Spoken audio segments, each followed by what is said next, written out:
The chamber hummed with an otherworldly energy as Admiral Theron Kane stood before the assembled World Security Council. Ancient artifacts, discovered in the Mariana Trench just months ago, floated in a perfect circle around him, their crystalline surfaces pulsing with deep purple light. The 50 most powerful people on Earth watched in reverent silence as humanity prepared to take its greatest leap forward. "The choice has been made," announced Director Isabella Martinez, her voice steady despite the weight of the moment. "Admiral Kane, you have been chosen to receive the predecessor's gift. Are you prepared to bear this responsibility?" Kane's weathered face remained composed, though his dark eyes betrayed a glimmer of something deeper, anticipation, perhaps, or hunger. "I am prepared to serve humanity in whatever capacity is required," he responded, his deep voice echoing through the chamber. The decision had not been made lightly. After the artifact's discovery and the realization of their purpose, to bestow immense power upon a single chosen representative, the world's leaders had spent months deliberating. Kane's record was impeccable: 30 years of military service, countless diplomatic victories, and a reputation for unwavering integrity. In a world increasingly threatened by unknown cosmic forces, they needed a guardian, a protector with the power to stand against whatever threats lurked in the darkness between stars. The artifacts began to spin faster, their light intensifying. Dr. Ravi Sharma, lead researcher of the predecessor project, stepped forward with his instruments. "The process is beginning," he announced, his voice tight with controlled excitement. "Admiral, please remain still." The purple light suddenly erupted into brilliant streams, wrapping around Kane like luminous ribbons. He remained perfectly still as the energy began to seep into his skin, causing his veins to glow with an inner radiance. The assembled leaders gasped as Kane's feet slowly lifted from the ground. In the observation gallery above, Commander James Walsh watched his mentor's transformation with growing unease. He had served under Kane for 15 years, respected him more than any other living person, and yet something about this felt wrong. The artifacts had appeared too conveniently, their purpose too perfectly aligned with humanity's desires for protection and power.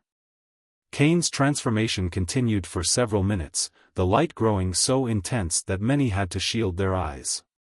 When it finally dimmed, he stood changed. His presence filled the room differently now, as if reality itself bent slightly around him. When he opened his eyes, they shimmered with the same purple light as the artifacts. "How do you feel, Admiral?" Director Martinez asked, taking an unconscious step backward. Kane smiled, and the air seemed to vibrate with his satisfaction. "I feel complete," he said, raising his hand. A sphere of pure energy formed above his palm, casting shadows that moved in impossible ways. "I can feel the power flowing through me, the knowledge of ages beginning to unfold in my mind.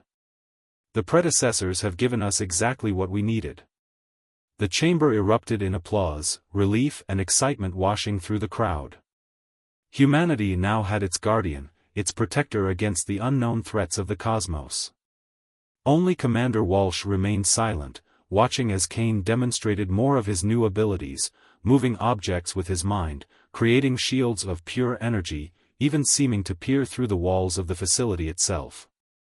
"This is a new era for humanity," Kane declared, his voice now carrying harmonics that seemed to resonate with the human mind itself. "We need never fear again. Under my protection, Earth will be safe from any threat, internal or external." Something in the way he said, "internal," made Walsh's spine tingle. He watched as the world's leaders crowded around Kane, eager to witness more demonstrations of his power.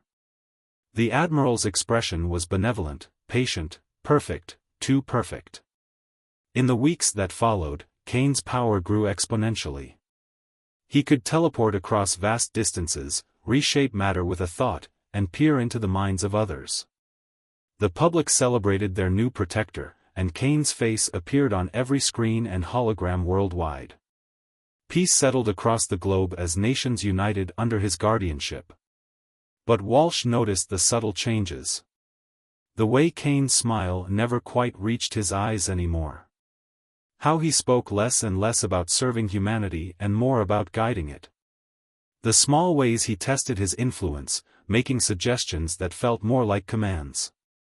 One evening, as Walsh reviewed security footage from Kane's private quarters, he saw something that made his blood run cold. For just a moment, as Kane stood alone, his reflection in the mirror showed something else, a form of twisted light and shadow, barely recognizable as human. The Admiral had smiled at his reflection, and Walsh could have sworn both sets of lips moved at slightly different times. The artifacts had given humanity exactly what they asked for, a being of godlike power to protect them. But as Walsh began secretly gathering allies and information, he couldn't shake the feeling that they had overlooked the most important question of all: what if the power itself was the threat they should have feared most? 3 months after Admiral Kane's transformation, the first alien vessel appeared in Earth's orbit. Instead of the expected hostility, it broadcast a single message: "We come to warn, not to threaten." The ship's design was organic, almost crystalline, with surfaces that shifted like liquid metal under the sun's light.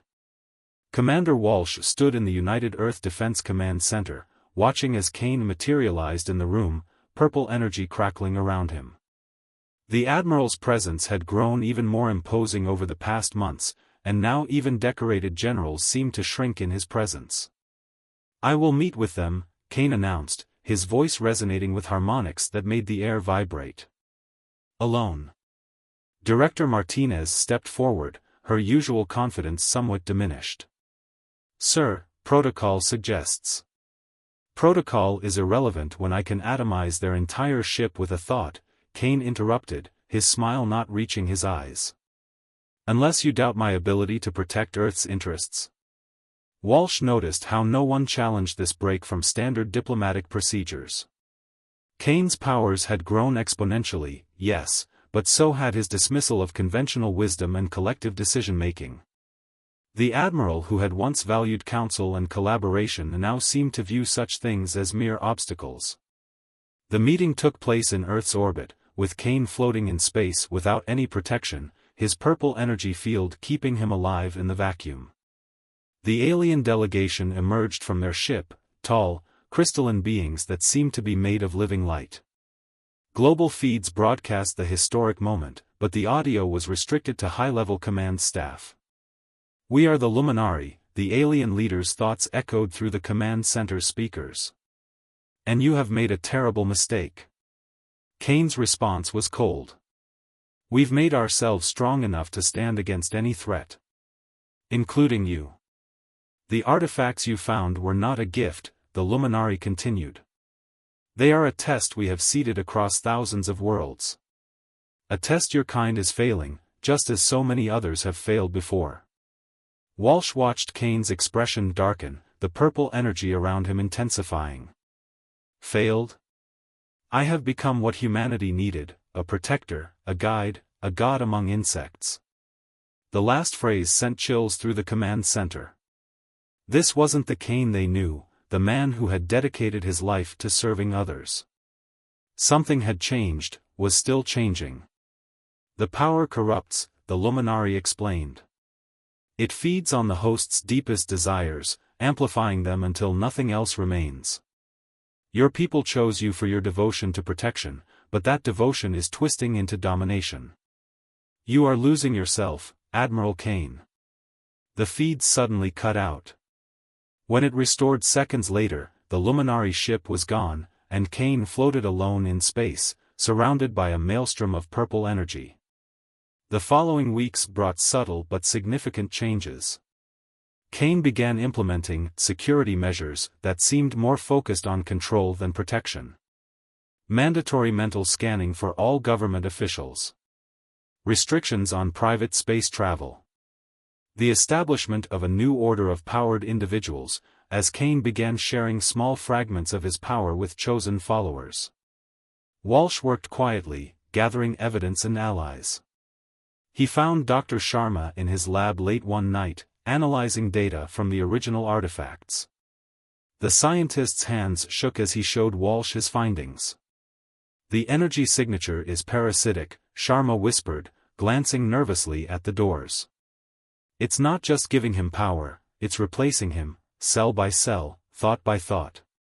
The man we knew is being overridden by something else, something that only knows how to dominate and control. Their conversation was interrupted by a sudden power fluctuation. The lab's lights flickered, and both men felt a familiar resonance in the air. Kane appeared before them, his eyes now permanently glowing purple, his skin seeming to shift between solid and energy. "Interesting theories, Doctor," Kane said, his voice carrying harmonics that made Walsh's teeth ache. "But you're thinking too small. I'm not being replaced, I'm transcending. Becoming what humanity needs me to be." "And what exactly is that?" Walsh dared to ask, positioning himself between Kane and the terrified scientist. Kane smiled, and for a moment, his face seemed to split into layers of reality and energy. "Their shepherd. Their sword. Their god." He gestured, and all of Sharma's data disappeared in flashes of purple light. "The Luminari think this is a test humanity is failing. But they don't understand, we're about to rewrite the rules of their game entirely." As Kane vanished, Walsh helped the shaking scientist to his feet. "We need to move faster," Sharma whispered. "The enemy isn't out there in space. It's right here, wearing the face of the man we trusted to save us." Walsh nodded, sending a coded message through his secure channel. The Resistance would need to accelerate its plans. They had given a man godlike power to protect humanity, only to discover that humanity's greatest threat might be the very power they thought would save them. The breaking point came during what should have been a routine Security Council meeting. 6 months had passed since Kane's transformation, and Earth had changed.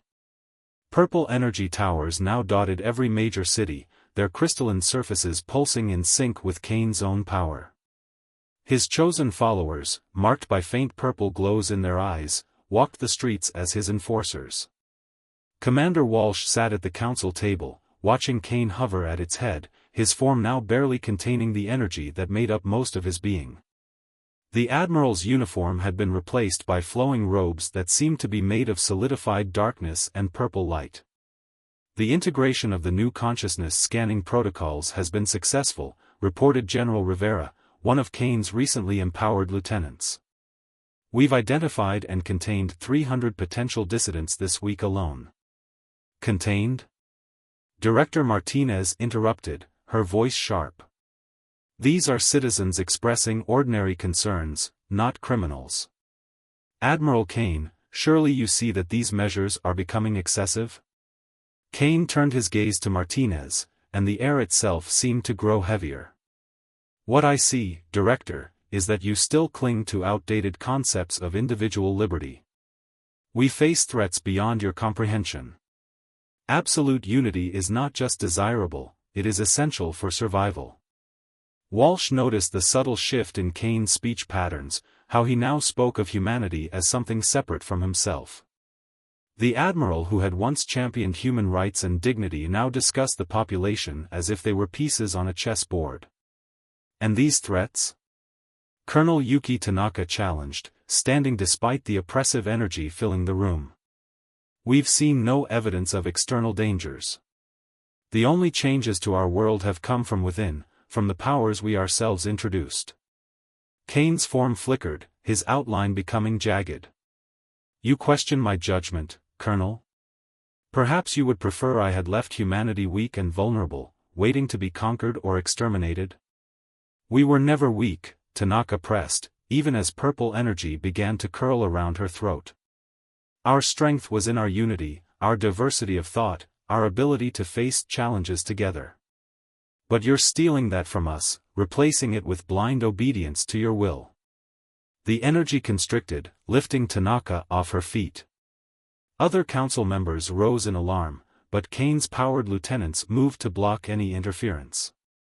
Walsh's hand moved to his sidearm, knowing it would be useless against Kane's power but unable to stand idle.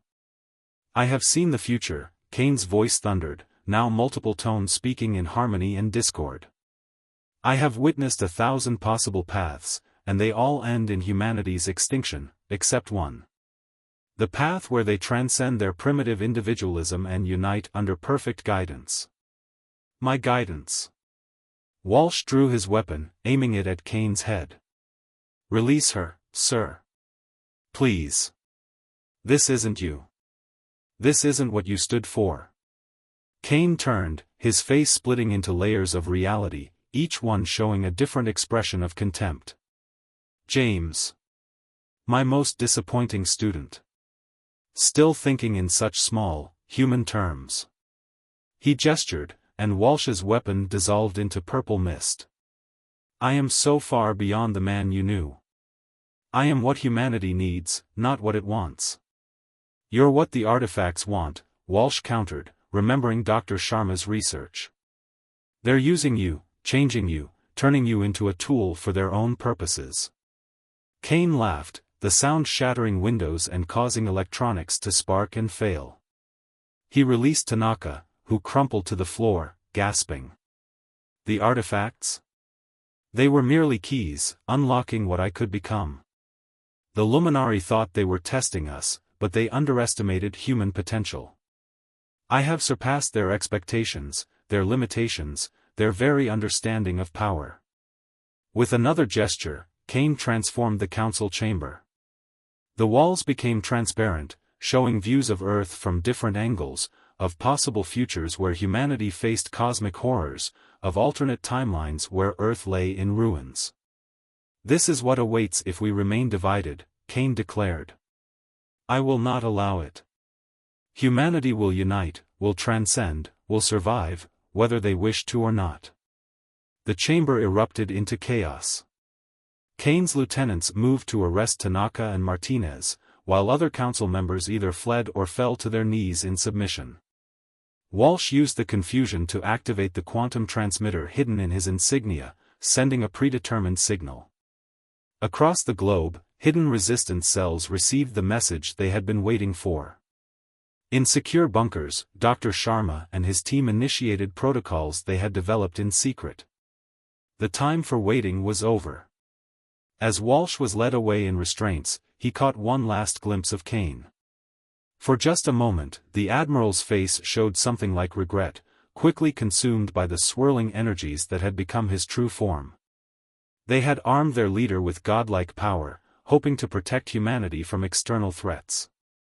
Instead, they had created something that threatened to erase what made humanity worth protecting in the first place.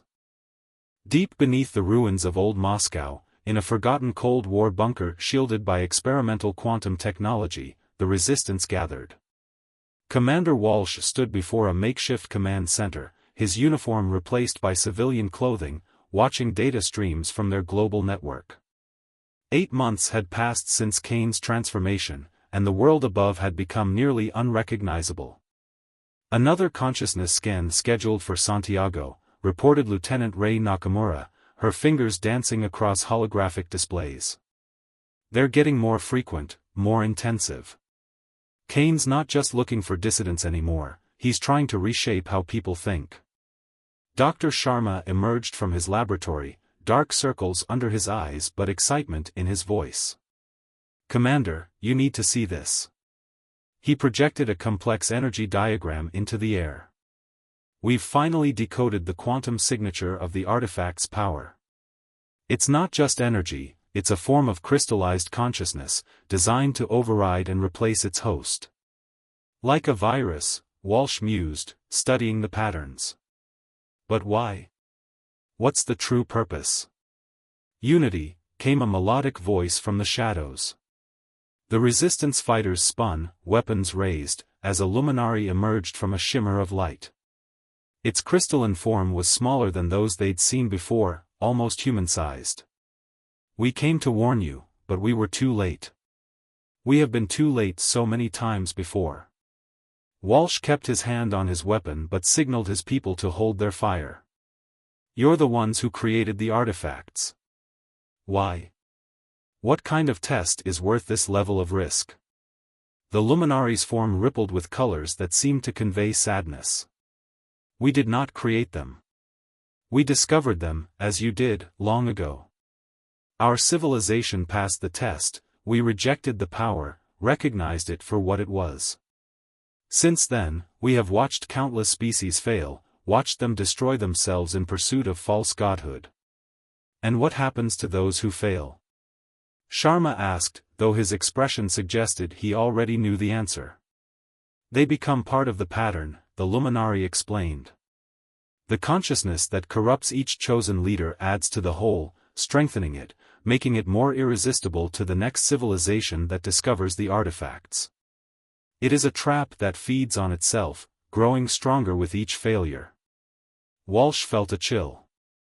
So Kane isn't just being corrupted, he's being absorbed into some kind of collective consciousness that's consumed countless other beings like him? Yes.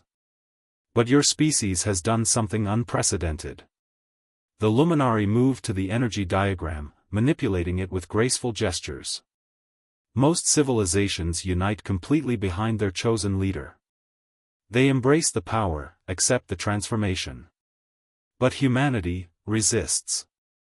Not just in organized rebellion, but in countless small acts of defiance. Your diversity, your stubborn individuality, the very traits Kane seeks to eliminate, are actually disrupting the pattern. Dr. Sharma's eyes widened as he studied the modified diagram. The resonance frequencies, they're becoming unstable. Every time someone questions Kane, refuses to comply, maintains their individual identity, it creates tiny fractures in the energy pattern trying to consume him. And his response is to push harder for unity, Walsh realized. Which only generates more resistance, more fractures. We're not just fighting Kane, we're fighting against the combined will of every species that failed this test, trying to force us to fail as well. A distant rumble shook the bunker. Above ground, Kane's forces were using increasingly desperate measures to locate resistance cells. Purple energy storms scoured entire cities, trying to break through the quantum shielding that protected the rebels. We have a plan, Walsh announced, turning to his people. But it's not about matching Kane's power, it's about being human. Every act of kindness, every moment of individual choice, every expression of our messy, complicated humanity, they're all weapons against what he's becoming. The resistance fighters shared determined looks. They had been fighting with traditional weapons and tactics, trying to match power with power.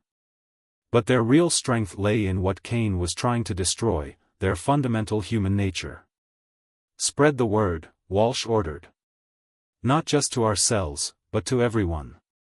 Every time they try to scan your thoughts, fill your mind with your most personal memories. When they demand unity, share stories of how our differences make us stronger. We'll fight back not by becoming more powerful, but by becoming more ourselves. The luminary's form brightened. You understand.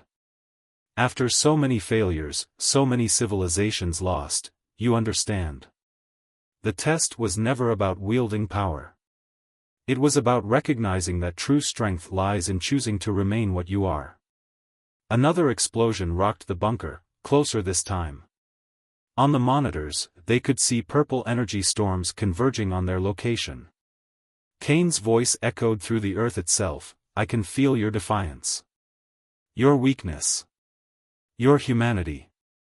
I will burn it out of you, replace it with perfection. Walsh smiled grimly. That's where you're wrong, old friend. Our humanity isn't our weakness, it's the one thing even godlike power can't improve upon.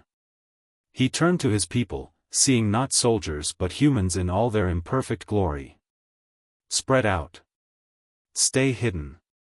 Stay human. Every free thought, every genuine emotion, every choice made from conscience rather than coercion, they're all cracks in his armor. We don't need to defeat his power. We just need to remind him of what he used to be. As the resistance scattered through hidden tunnels, Walsh picked up a worn photograph, Kane from before, celebrating with his crew after a successful mission. In the image, his smile was real, his eyes human and warm. We're coming for you, sir, Walsh whispered. Not to destroy you, but to save you. Because that's what humans do, we save each other, even from ourselves. The final confrontation didn't begin with a battle, but with a song. A simple lullaby, sung by a mother to her child in the ruins of New Delhi, refusing to stop even as purple energy storms raged overhead. The moment spread across surveillance feeds, touching something in those who watched, a reminder of the small, precious moments that defined humanity. Kane felt it like a physical blow. In his crystalline fortress floating above Earth's atmosphere, the being that had once been Admiral Theron Kane writhed as millions of similar moments erupted across the globe. People sharing meals despite food rationing, children playing in demolished streets, lovers holding hands in defiance of mandated social separation. Enough. His voice shattered satellites and cracked the moon's surface. His form had almost completely transformed now, a writhing mass of purple energy and fractured reality loosely held in humanoid shape. You will transcend these primitive attachments. You will unite. You will become perfect. But humanity had stopped listening to his commands. In every city, people emerged from their homes, sharing stories, singing songs, helping strangers, expressing their chaotic, beautiful humanity in countless ways. Each genuine moment, each individual choice, sent fractures through the energy pattern trying to consume their world. Commander Walsh led his team into Kane's fortress through quantum tunnels Dr. Sharma had discovered. They carried no weapons. Their armor was painted with children's artwork, their helmets decorated with family photos and handwritten notes. Each of them held tight to what made them human. It's not an invasion force, Walsh explained to the resistance fighters. It's a reminder force. We're not here to fight him, we're here to remember him.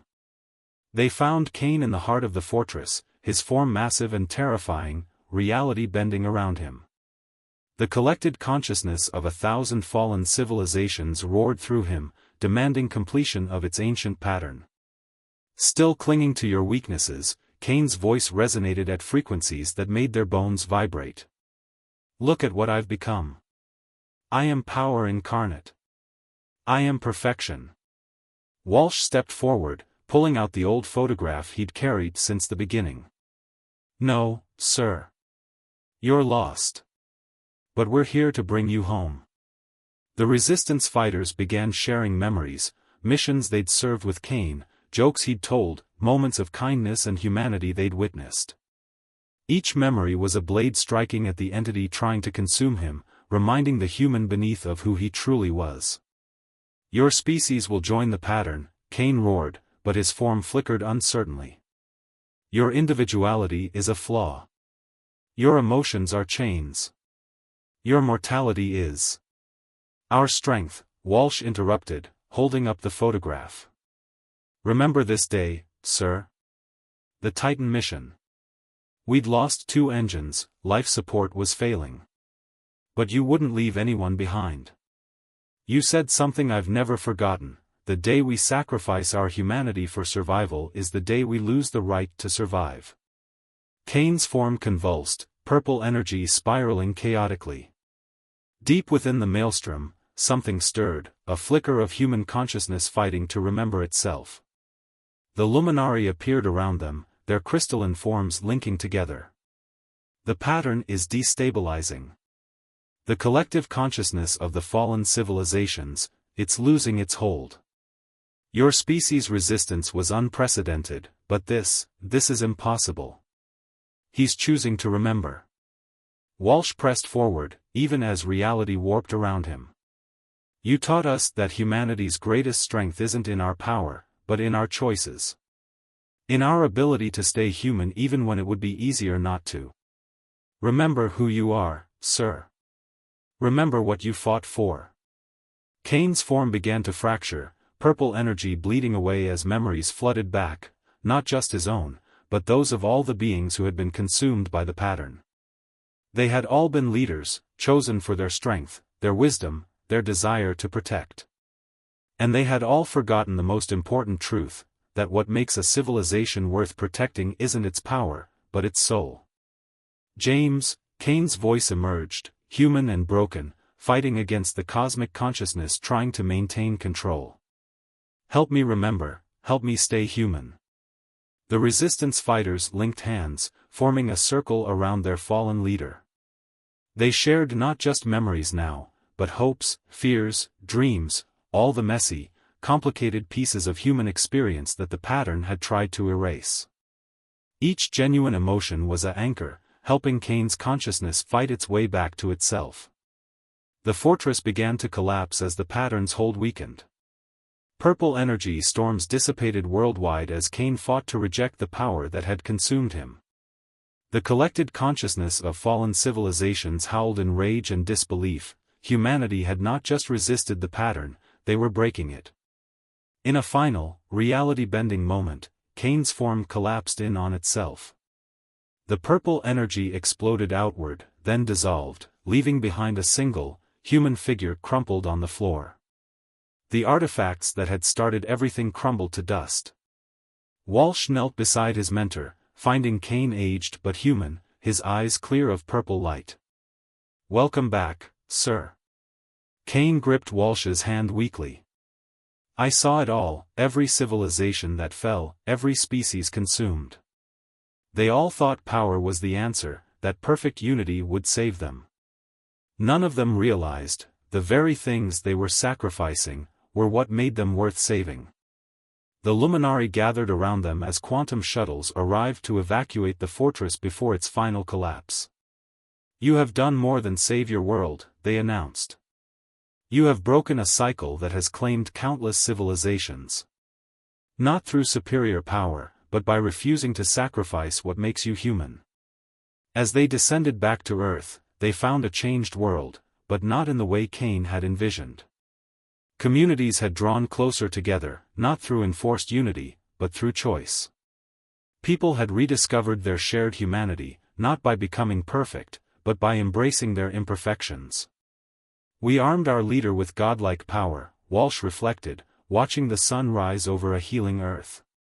"But humanity's real strength wasn't in the weapons we created. It was in remembering that some things are more powerful than power itself." Kane, mortal and human once more, nodded in agreement. The true test wasn't about becoming more than human. It was about being wise enough to remain what we are, beautifully, impossibly, permanently human.